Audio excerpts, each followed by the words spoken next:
सियावर रामचंद्र की जय. எனதருமை நாட்டு மக்களே, ராம் ராம். வாழ்க்கையின் சில நொடிகள் கடவுளின் அனுகிரகத்தாலேயே நடக்கின்றன. இன்று பாரதத்தின் அனைத்து மக்களுக்கும், உலகெங்கிலும் பரவியுள்ள ராம பக்தர்களுக்கும் அப்படிப்பட்ட ஒரு புனிதமான நேரம் வந்திருக்கிறது. எல்லா பக்கமும் பிரபு ஸ்ரீராமரின் பக்தியின் அற்புதமான ஒரு சுகமான சூழல் நிலவுகிறது. திசையெங்கிலும் ராமநாமத்தின் ஒலி, ராமநாம பஜனையின் அற்புதமான அழகான ஒலி. ஒவ்வொருவருக்கும் ஜனவரி 22ஆம் தேதிக்கான அந்த வரலாற்று சிறப்பு மிக்க புனித நொடிக்கான ஆவலுடன் சேர்ந்த ஒரு காத்திருப்பு உள்ளது. அயோத்தியாவில் ராம்லாலாவின் உருவச்சிலை பிராண பிரதிஷ்டை செய்யப்பட இன்னும் 11 நாட்களே உள்ளன. இந்த புனிதமான நேரத்தில் எனக்கும் அங்கே அயோத்தியாவில் இருக்கின்ற இந்த நேரத்திற்கான ஒரு சாட்சியாக இருக்கின்ற ஒரு பாக்கியம் கிடைத்துள்ளது. இது எனக்கு கற்பனைக்கு எட்டாத ஒரு அனுபூதியின் நேரம். நான் மிகவும் உணர்ச்சி வசப்பட்ட நிலையில் இருக்கிறேன். உணர்ச்சி கொந்தளிப்பில் இருக்கிறேன். நான் எனது வாழ்க்கையில் முதன்முறையாக இந்த மாதிரியான ஒரு மனோபாவத்தை அனுபவிக்கிறேன். ஒரு வினோதமான தனிப்பட்ட பாவ பக்தியை உணர்கிறேன். என் உள் மனதில் போடுகின்ற இந்த பக்தி பரவசமான பாவம் இறைவனின் திருவருளால் ஏற்பட்டது என உணர்கிறேன். இதன் தீவிரத்தை, ஆழத்தை நான் சொல்லத்தான் நினைக்கிறேன். உள்ளத்தால் துடிக்கிறேன். வாயிருந்தும் சொல்வதற்கு வார்த்தையின்றி தவிக்கிறேன். நீங்கள் அனைவரும் என்னுடைய நிலை என்ன என்பதை புரிந்து கொள்வீர்கள் என நம்புகிறேன்.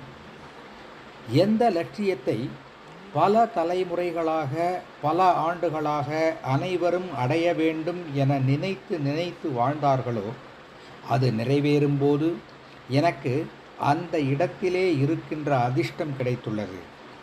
இறைவன் அனைத்து பாரதவாசிகளின் பிரதிநிதியாக அங்கே இருக்க என்னை ஒரு கருவியாக்கியுள்ளார். நான் ஒரு கருவி மட்டுமே. அனைத்தும் அந்த இறைவனின் செயலாகும். இது ஒரு மிகப்பெரிய பொறுப்பு. நமது சாத்திரங்களில் இது தொடர்பாக பல நியமங்கள் சொல்லப்பட்டிருக்கின்றன. இறைவனின் இந்த வேள்வியில், பிராண பிரதிஷ்டையில் நானும் என்னுள்ளே இறையுணர்வை எழுப்ப வேண்டியுள்ளது. இதற்காக சாத்திரங்களில் கடுமையான விரதங்கள், நியமங்கள் சொல்லப்பட்டிருக்கின்றன. இந்த நியமங்களை ராமரின் சிலையை அங்கே பிராண பிரதிஷ்டை செய்யும் முன்னர் கடைபிடிக்க வேண்டியுள்ளது. இதற்காக நமது உள்ளத்தை நிலைநிறுத்தி இறைவனை நோக்கி தவம் செய்யும் சில நல்ல மனிதர்கள் மற்றும் சில மகா புருஷர்களிடம் எனக்கு கிடைத்த வழிகாட்டுதல்கள் படி, அவர்கள் சொன்ன நியம முறைகளின்படி நான் இன்றிலிருந்து வருகின்ற 11 நாட்களுக்கு விசேஷமான அனுஷ்டானங்களை தொடங்கவிருக்கிறேன். இந்த புனிதமான நேரத்தில் நான் இறைவனின் திருவடிகளை பிரார்த்தனை செய்கிறேன். ரிஷிகள், முனிவர்கள், தபஸ்விகளை உள்ளத்தில் எண்ணுகிறேன். மேலும் இறைவனின் வடிவாக இருக்கின்ற நாட்டு மக்களிடமும் பிரார்த்தனை செய்கிறேன். நீங்கள் என்னை ஆசீர்வதியுங்கள். இதனால் மனதால், வாக்கால், செயலால் எந்த குறையும் வராமல் இருக்க ஆசீர்வதியுங்கள். நண்பர்களே, என்னுடைய அதிர்ஷ்டம், நான் இந்த 11 நாட்கள் விரதத்தினை நாசிக் தலத்தில் உள்ள பஞ்சவடியில் தொடங்குகிறேன். பஞ்சவடி ஒரு புனிதமான இடம். இங்கே பிரபு ஸ்ரீராம் பல நாட்கள் வாழ்ந்தார். இன்று எனக்கு ஒரு நல்வாய்ப்பு என்னவென்றால், இன்று சுவாமி விவேகானந்தரின் ஜென்ம ஜெயந்தியாகும். சுவாமி விவேகானந்தர் தான் ஆயிரக்கணக்கான ஆண்டுகளாக நம்மிடையே இருந்த ஆன்ம நெருப்பை மீண்டும் எரியவிட்டார்.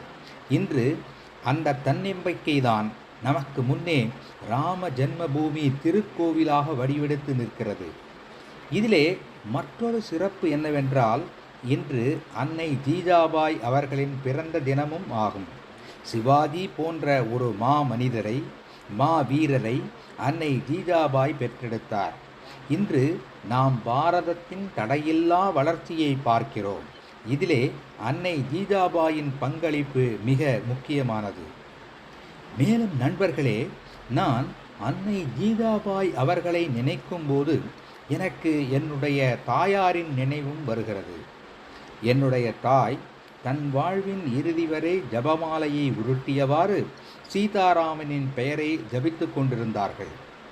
நண்பர்களே, பிராணப்பிரதிஷ்டையின் மங்களமான நேரம், இந்த சிருஷ்டியின் அந்த அற்புதமான ஆனந்தமான நேரம், நம்முடைய உள்ளுணர்வின் அனுபவத்தின் அந்த நொடி, கர்ப்ப கிரகத்தில் அந்த நொடியில் என்னவெல்லாம் நிகழும் நான் அறியவில்லை. நண்பர்களே, உடலால் நான் அச்சமயத்தில் அங்கே இருப்பேன். ஆனால் என் மனதில், என் இதயத்தின் ஒவ்வொரு துடிப்பிலும் இந்த பாரதத்தின் 140 கோடி மக்கள் என்னுடன் இருப்பார்கள். நீங்கள் என்னோடு இருப்பீர்கள். ஒவ்வொரு ராம பக்தரும் என்னுடன் இருப்பார். மேலும் அந்த ஆனந்தமயமான நேரம் நம் அனைவரின் அற்புதமான அனுபவமாக இருக்கும். இந்த ராமரின் ஆலயத்திற்காக எண்ணிக்கையில்லாத அந்த ஆத்மாக்களின் உணர்வுகளை நான் எடுத்துக்கொண்டு செல்வேன். தியாகம், தவம் ஆகியவற்றின் வடிவமான அவர்கள் 500 ஆண்டுகளாக அவர்கள் நடத்தி வந்த போராட்டம், எண்ணிக்கையில்லாத நபர்களின் தியாகம், இவர்களில் பலரின் பெயர் கூட இன்று நமக்கு தெரியாது. ஆனால் இவர்கள் அனைவரின் ஒரே ஒரு லட்சியம் இந்த மாபெரும் ராமர் ஆலயம். இப்படி கணக்கிலடங்காத நபர்களின் நினைவுகள் என்னோடு இருக்கும். நாட்டின் 140 கோடி மக்கள் என்னோடு நினைவாலே இணையும் போது, உங்களின் அந்த சக்தியோடு நான் கர்ப்ப கிரகத்தில் நுழையும் போது எனக்கு நான் தனி மனிதன் அல்ல, நீங்கள் அனைவரும் என்னோடு இருக்கிறீர்கள் என்ற உணர்வு ஏற்படும். நண்பர்களே, இந்த 11 நாட்கள் தனிப்பட்ட முறையில் எனது நியமங்களை நான் கடைபிடிக்க உள்ளேன். ஆனால் என்னுடைய உள்ளுணர்வு உலகத்தில் நீங்கள் அனைவரும் இணைந்துள்ளீர்கள். நீங்களும் மனதால் என்னுடன் இணைந்திருக்க வேண்டும் என நான் உங்களை பிரார்த்திக்கிறேன். குழந்தை ராமரின் திருப்பாதங்களில் என் உள்ளத்தில் எழுகின்ற உணர்வுகளுடன் நான் உங்களின் எண்ணங்களையும் சமர்ப்பிப்பேன். நண்பர்களே, நாம் அனைவரும் ஒரு உண்மையை நன்றாக புரிந்து கொண்டிருக்கிறோம். அது என்னவென்றால், இறைவன் உருவமற்றவன். ஆனால் உருவத்தோடு விளங்கும்போது இறைவன் நமது ஆன்மீக பயணத்தில் நமக்கு உறுதுணையாக இருக்கிறார். மக்கள் மகேசனின் வடிவமாவார்கள். நான் இதனை நேரடியாக உணர்ந்தவன். ஆனால் இறைவனின் வடிவத்தில் இருக்கும் அந்த மக்கள் வார்த்தைகளால் தங்களது பாவனைகளை சொல்லும்போது, ஆசீர்வாதம் அளிக்கும்போது என்னுள்ளும் ஒரு புத்துணர்ச்சி ஏற்படுகிறது. இன்று எனக்கு உங்களின் ஆசீர்வாதம் தேவை. எனவே உங்களது எண்ணங்களை எழுதி எனக்கு அனுப்புங்கள். எனக்கு ஆசிகளையும் கண்டிப்பாக அனுப்புங்கள். உங்கள் ஆசிகளை சொல்லும் அந்த ஒவ்வொரு வார்த்தையும் எனக்கு வார்த்தை அல்ல, ஒரு மந்திரமாகும். மந்திரத்தின் சக்தியைப் போல அந்த வார்த்தைகள் எனக்கு துணை புரியும்.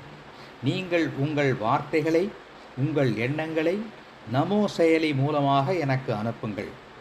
வாருங்கள், நாம் அனைவரும் பிரபு ஸ்ரீராமரின் பக்தியிலே மூழ்கி திளைப்போம்.